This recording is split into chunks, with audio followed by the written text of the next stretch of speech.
Oi, gente. Não sei se vocês estão sabendo, mas essa psicóloga que vos fala participou do seu primeiro podcast. Foi do Clube de Psicologia Ceará. Eu fui convidada por eles para falar sobre TDAH, ou transtorno de déficit de atenção e hiperatividade, e psicologia baseada em evidências no tratamento, na compreensão do que é o TDAH. Eu espero que vocês gostem. Eu separei aqui alguns dos melhores momentos da nossa conversa para vocês assistirem. E aqui embaixo tem o link completo para você ir assistir o podcast na íntegra.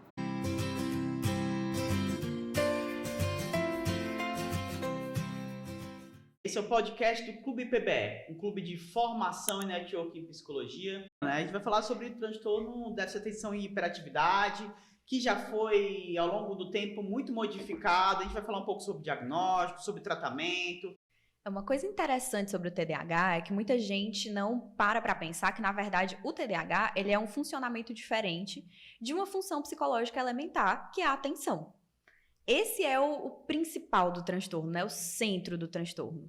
E a mudança do funcionamento da atenção, ela vai sim, ela pode ter sintomas diferentes em cada pessoa, ela pode vir acompanhada de mais ou menos hiperatividade, mas o fato de ser o centro é bem interessante porque, assim, o TDAH ele pode mudar muito de uma pessoa para outra. Por quê? Porque personalidade, por exemplo, não faz parte do TDAH. Então, uma pessoa pode ter diversos traços de personalidade ou combinação de traços de personalidade diferente e ter esse funcionamento diferente da atenção.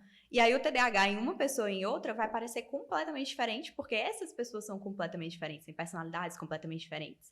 Mesma coisa o humor, né? O TDAH ele não necessariamente vai afetar o humor. Ainda que seja muito comum dele vir junto da ansiedade, mas não necessariamente. Então, tem gente que vai ter um TDAH e vai ter mais ansiedade, tem gente que não vai ter, que vai ter mais oscilação de humor, tem gente que vai ter menos. E é muito legal essa dinâmica quando a gente entende realmente o que é o TDAH, que é esse funcionamento diferente da atenção, que é esse cérebro que vem numa velocidade diferente, né? São muito mais pensamentos, numa velocidade muito mais rápida, um cérebro que é muito, vamos dizer assim, hiperativo mesmo, né? Um cérebro que funciona numa velocidade diferente do cérebro das outras pessoas. É bem legal quando a gente começa a entender isso, a entender também que o que vem desse transtorno muitas vezes vem desse funcionamento diferente da atenção. Então, poxa, se eu presto menos atenção, talvez eu tenha um pouco de dificuldade de memória, porque eu vou gravar menos, eu vou gravar as coisas de uma forma diferente. Se eu acabo prestando menos atenção, então eu também posso ter um funcionamento diferente da percepção, porque eu estou prestando atenção em tudo ao mesmo tempo. Então, a minha percepção das coisas pode ficar um pouco mais quebrada. Tipo, teve coisa que eu não vi, teve um elemento que eu perdi. Porque não dá para prestar atenção em tudo ao mesmo tempo, né? A gente acaba tendo falhas nesse processo de atenção. E, assim, para fechar esse ponto da atenção, acho que é legal também, tem alguns... Eu já vi uma psiquiatra uma vez que ela até falava, eu não sei se eu concordo que é déficit de atenção. Eu acho que é uma instabilidade da atenção. Porque a gente tem o hiperfoco. Então, tem alguns momentos em que eu não consigo controlar bem essa atenção, parece que essa atenção falta, parece que eu não tenho foco, mas tem outros momentos que eu tenho o tal do hiperfoco. Então, eu tenho muita atenção por muitas horas em uma coisa que eu gosto. E aí a gente poderia talvez falar de uma instabilidade de atenção ao invés desse déficit, né? Entendendo que existe o hiperfoco nessas pessoas. E é bem interessante isso, assim, é como se fosse uma dificuldade ou uma forma diferente de controlar a atenção diferente das outras pessoas, né? Então, vamos dizer, a maioria das pessoas controla a sua atenção de uma determinada forma e quem tem TDAH controla essa atenção ou tem uma instabilidade nessa atenção e ela funciona de uma maneira diferente. Maravilhoso. Muito legal essa ideia de instabilidade, não de déficit. Porque déficit dá uma imagem de algo ruim, negativo, né? Como se faltasse, né? É, um elemento ali que não tem, mas na verdade tem. Ele só tá, de certa forma, disfuncional por conta, né, dos gaps que a gente percebe no transtorno e no sofrimento clínico que ele traz. Mas, de certa forma, é só um funcionamento diferente. Quais são os critérios que a gente usa para diagnosticar TDAH? Quais são os sintomas que a gente tem que dar uma olhada? Assim, de maneira geral, como é que funciona isso, Lia? Acho que a gente pode ir fazendo um bate e volta de sintomas aqui, né? Boa. O primeiro deles que eu acho que a gente precisa falar é que tem que começar na infância. É um transtorno do neurodesenvolvimento. Exato. Então, se você tem TDAH, você precisa ter tido esse funcionamento diferente da atenção, gerando algum prejuízo desde a sua infância. Ele não pode começar na adolescência, na vida adulta, ele precisa ter iniciado na infância. Segundo, que ele tem que gerar prejuízo, né? Então, também é uma coisa que às vezes a gente... Porque assim, hoje em dia tá todo mundo um pouco desatento, de fato. A gente tem muitas telas, né? A gente tem muitos estímulos o tempo inteiro, a gente está cada vez mais acostumado com isso, usando cada vez mais a atenção alternada, a atenção dividida, ao invés de usar a atenção concentrada, né? E é todo mundo, não é só quem tem TDAH. Então, tá mais difícil também de dizer quem tem TDAH, por isso que precisa de uma avaliação com um psicólogo, né? Porque parece que todo mundo tem um pouco. Tanto que todo mundo vê aqueles vídeos, né? Eu me identifico, eu faço isso também e tal. E a gente já teve até um estudo recente que mostrou que aqueles vídeos de TikTok, né? Reels, tem muitos que têm muita má informação. Tem muitos que falam de sintomas que não necessariamente são sintomas. Que entram até para esse campo da personalidade, assim. O jeito de ser TDAH, né? E não tem muito esse jeito de ser TDAH, cabe bem, né? Não cabe tão bem, muitas vezes, os exemplos, enfim. E aí, diante disso, eu acho que a gente tem que lembrar do que é esse prejuízo, né? De como é que esse prejuízo funciona. Porque, de fato, quem tem o TDAH vai sofrer as consequências de ter essa atenção dessa forma. É uma coisa que dá para notar a diferença no funcionamento atencional mesmo. Prejuízos acadêmicos escolares, que esses, né, são fáceis da gente elencar. E lembrando que não é só nota, né? Tipo, não é só tirar notas ruins, necessariamente. Mas, às vezes, é não conseguir assistir a aula até o final. Ou ficar muito impaciente, né? Quando tá vendo aula, com inquietação até motora. Ou sair da sala várias vezes. Mas, assim, existem muitas implicações também em relacionamentos, em rede de relacionamentos, primordialmente. Eu lembro de uma paciente específica que ela falou pra mim, assim, foi uma coisa marcante. Ela disse, depois que eu descobri o TDAH, eu entendi por que as pessoas se distanciavam de mim. Você atravessar a rua sem olhar, você interromper uma pessoa quando ela está falando, você tomar decisões financeiras sem considerar o longo prazo. Então, esse componente ele é muito importante quando a gente pensa na impulsividade, né? E causa prejuízo. Então, a gente, como vocês falaram, tem prejuízo acadêmico, tem prejuízo social de relacionamento, tem prejuízo na regulação emocional também. Também. Regulação emocional, às vezes, né? Então, assim, é importante que a gente entenda que o TDAH, como um transtorno de neurodesenvolvimento, ele afeta o desenvolvimento e o custo daquela pessoa, enquanto a pessoa que está inserida no meio social, enquanto a pessoa que está inserida em trabalho, o prejuízo, ele é multifacetado na medida em que essa pessoa com desatenção ou com hiperatividade ou com os dois, né? A gente vai falar um pouco já sobre isso. Ela vive em sociedade, então ela vai ter prejuízo em diferentes áreas a partir disso.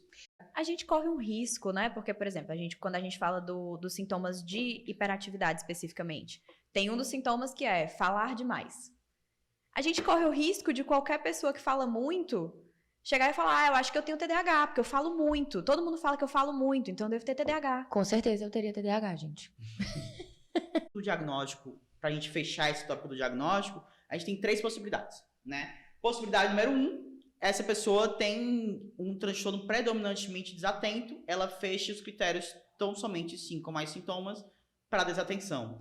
Ela pode ter só a hiperatividade, né? Então, ela é predominantemente hiperativo, né? E aí, por conta disso, tem bem menos prejuízos na atenção, né? Tem bem menos prejuízos na atenção, tem bem menos prejuízos nessa área, nesse grande grupo da desatenção. E você tem a apresentação combinada. Como é que é o tratamento para TDAH, pessoal? Eu achei até interessante, né, essa pergunta, porque, assim, existem protocolos de tratamento, claro, né? A gente não vai aqui falar o protocolo passo a passo, porque não é a proposta, mas eu costumo dizer que o tratamento para o TDAH é você olhar primeiro, ok, fechei o diagnóstico, temos desatenção, temos hiperatividade. Agora eu preciso entender o prejuízo que isso gera. E o meu tratamento vai ser fazer intervenções baseadas em evidência, ou seja, intervenções que funcionam, que eu tenho literatura científica que me diz que funcionam, para melhorar esses prejuízos. Independente de quais eles sejam, porque para cada caso o prejuízo vai ser diferente. Tanto que às vezes eu recebo profissionais em supervisão que eles chegam e dizem assim, não, porque eu tô com esse caso de TDAH. Eu certo, mas o que o TDAH causa nesse teu paciente? Qual a parte do TDAH dele que tá fazendo ele sofrer? Ele tem prejuízo no relacionamento íntimo? Tá causando problema com a esposa? Tá tendo problema no trabalho?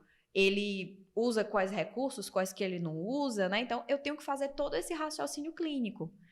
E isso responde até uma pergunta de, poxa, e casos difíceis, né? Casos complexos de TDAH, casos que a gente não está conseguindo resposta, como é que faz? Melhora raciocínio clínico. A resposta está sempre no raciocínio clínico. Entenda melhor o caso. Procure outros caminhos, junto com aquele paciente, inclusive. Porque o fato do caso estar difícil significa que tem alguma coisa ali que a gente ainda não entendeu. Tem um caminho que a gente ainda não está vendo. Né? Dentro da psicologia, a gente não vai chegar para o paciente e dizer, esse aqui não tem jeito. Esse aqui a gente não vai poder ajudar, né? Não, esse aqui a gente vai ter que trabalhar muito para entender como é que a gente vai ajudar. E aí a gente vai no raciocínio clínico. E uma outra curiosidade que eu acho interessante é que muita gente tem essa coisa da dopamina, né? A gente tá na moda da dopamina. É livro sobre dopamina, como é que o pessoal tá falando hoje em dia? Regime de dopamina? Jejum de dopamina. Né? Tem que ficar um mês sem dopamina, né? Não pode fazer, aí tem que largar televisão, Como celular. assim, gente? Tá tendo essas histórias, né? Então tá na moda. E as pessoas que de fato têm o TDAH, elas realmente têm uma dificuldade na produção de dopamina.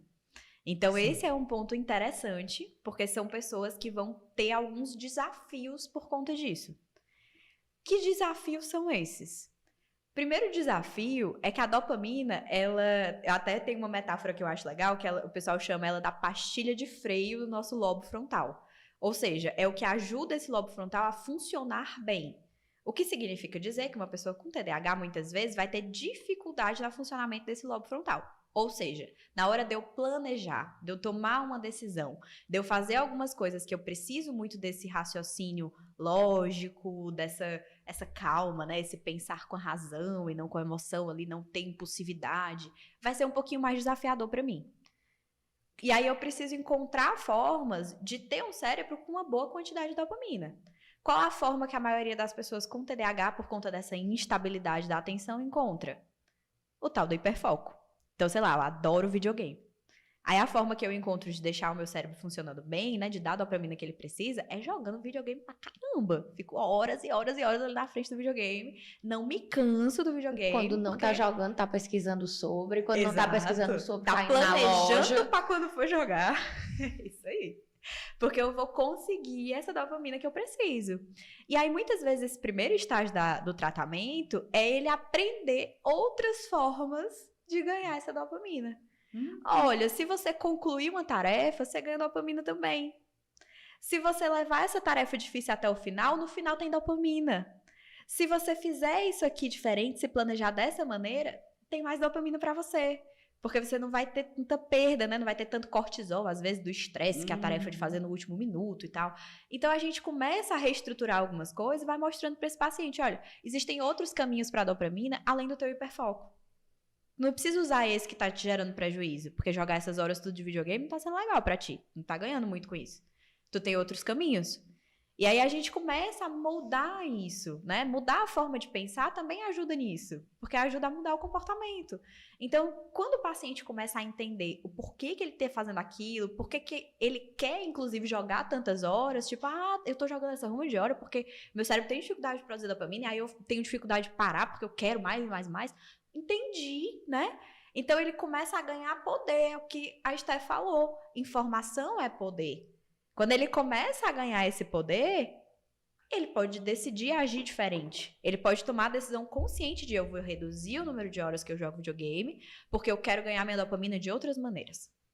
E aí a terapia vai lá para ajudar. Diminui a questão da impulsividade, né? Diminui a impulsividade, diminui prejuízo, diminui sofrimento, que é o que a gente quer. Bom, gente, esses foram alguns dos melhores momentos do podcast. Eu espero que vocês tenham gostado dessa participação. Confesso que eu tava bem nervosa, mas tentei dar o melhor que eu podia. Assistam o podcast na íntegra também no canal dos meninos do Psicologia Baseada em Evidências, que tá aqui embaixo o link. E é isso. Beijo grande, tchau, tchau. E até o próximo vídeo. Tchau, tchau, gente.